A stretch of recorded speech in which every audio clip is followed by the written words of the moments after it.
দেখো, এটা কামধনু মিষ্টির দোকান আর একেবারে গড়িয়ার মোড়ে। আজ আমি তোমাদের নিয়ে চলে যাব এই গলি দিয়ে সোজা গিয়ে যে শ্রীলেদার্সের শোরুম আছে জুতোর, ঠিক তার পাশেই রয়েছে পোস্ত রেস্টুরেন্ট।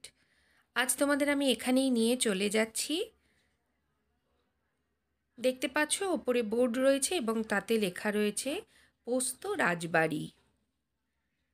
নমস্কার বন্ধুরা, প্রতিমার আরেকটি নতুন ভিডিওতে সকলকে স্বাগত জানাই। প্রস্ত রাজবাড়িতে যেতে গেলে এটা হচ্ছে তার প্রবেশ পথ, আর আমরা প্রবেশ পথ দিয়ে রওনা হয়েছি।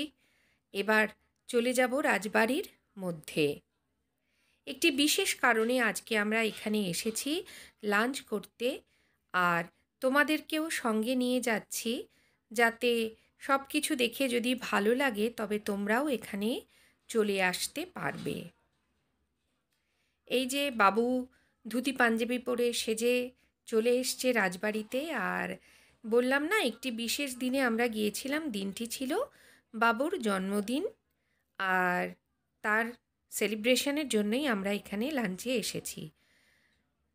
প্রবেশ পথ দিয়ে ওপরে উঠে দেখো এখানে কেমন একটা রাজবাড়ি রাজবাড়ি ফিলিং হচ্ছে, মানে রাজদরবারে যেরকম দরজাগুলো থাকে এখানেও কিন্তু সেরকমই একটা দরজা। আর দরজা ঠেলে আমরা ভিতরে প্রবেশ করছি। আর ভেতরটা দেখো কেমন সুন্দর করে সাজানো, মনে হচ্ছে না একটা রাজবাড়িতে চলে এসেছি। এই যে এখানে গান বাজনা করার ব্যবস্থা আছে, যেরকম আগে রাজারা গান বাজনা শুনতেন। এখানে রয়েছে পুরনো দিনের একটি গ্রামোফোন, একেবারে বাঙালিয়ানা সাবেকিয়ানা যাই বলো সব কিছুতে ভরপুর। এখানে কিন্তু দুভাবেই তুমি খাবার খেতে পারো।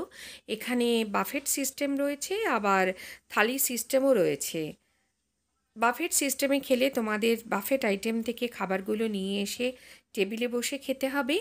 আর যেহেতু সেরকম কোনো বিশেষ দিন ছিল না, তাই কিন্তু রেস্টুরেন্টটা ফাঁকাই ছিল, আর আমরা বেশ নিরিবিলিতেই আমাদের দ্বিপ্রাহরিক আহার করতে পেরেছিলাম। যদি চ্যানেলে তুমি নতুন বন্ধু হও আর আমার চ্যানেলটি এখনও সাবস্ক্রাইব না করে থাকো, তবে তোমার কাছে একটা অনুরোধ, যে ভিডিও যদি ভালো লাগে তাহলে চ্যানেলটি সাবস্ক্রাইব করে বেল নোটিফিকেশন অল করে দিও। এই যে এখানে আমরা মেনু কার্ড দেখতে ব্যস্ত হয়ে পড়েছি, মানে কি কি খাবার এখান থেকে খাবো প্রথমে সেটাই আমরা দেখছিলাম। খাবারের প্রাইস কিন্তু রিজনেবল। এখানে যেমন রাজবাড়িতে মায়ের একটি দালান থাকে, মানে পুজোর মণ্ডপ থাকে, সেই রকম দেখো মা দুর্গার একটি মণ্ডপ সাজানো রয়েছে। আর কত সুন্দর মাকে দেখাচ্ছে। বাবু এখানে দাঁড়িয়েছে এবং আমি একটু ক্যামেরাবন্দিও করে নিয়েছি সেই মুহূর্তটা।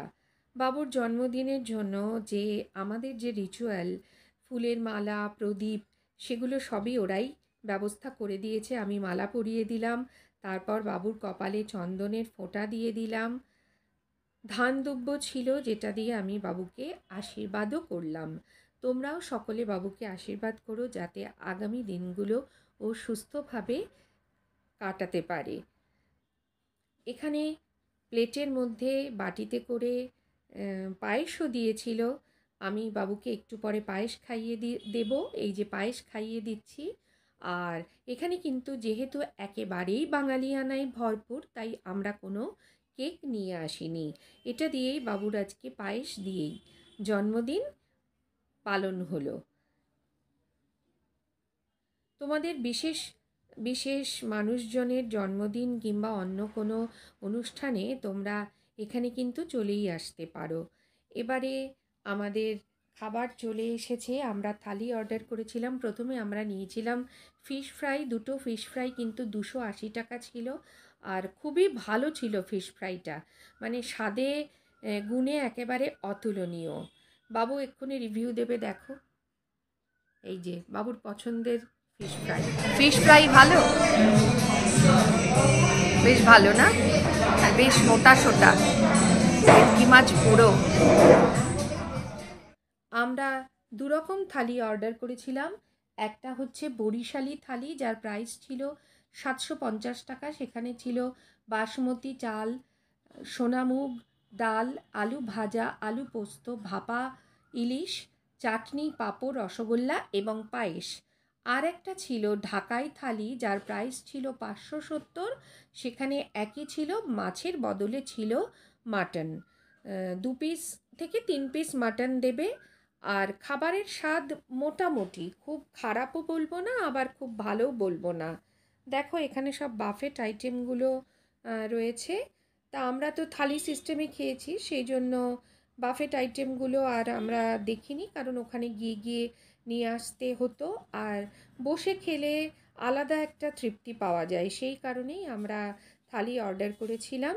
আর বিশেষ কোনো দিনে যদি যাও তাহলে তো বললামই, ওরা অ্যারেঞ্জমেন্ট করে দেয়। দেখো এখানে একটি মেয়ের বার্থডে সেলিব্রেশন হচ্ছিল, ওরাও কেক নিয়ে গিয়েছিল এবং সেটাও কাটার ব্যবস্থা করে দিয়েছিল। ওখানে বার্থডে মিউজিকও চালিয়ে দিয়েছিল ওরা। তবে খুব অনেস্ট রিভিউ দিতে গেলে বলতে হয় যে এটা ভূতের রাজারই একটি আউটলেট, কিন্তু এদের থেকে ভূতের রাজার যে খাবার দাবার তার গুণগত মান কিন্তু অনেকটাই ভালো, আর প্রাইসটাও তুলনামূলক কম। আজকের ভিডিওটা কেমন লাগলো বা পোস্ততে কারা কারা খেয়েছো, তোমরাও কিন্তু তোমাদের এক্সপিরিয়েন্স শেয়ার করো।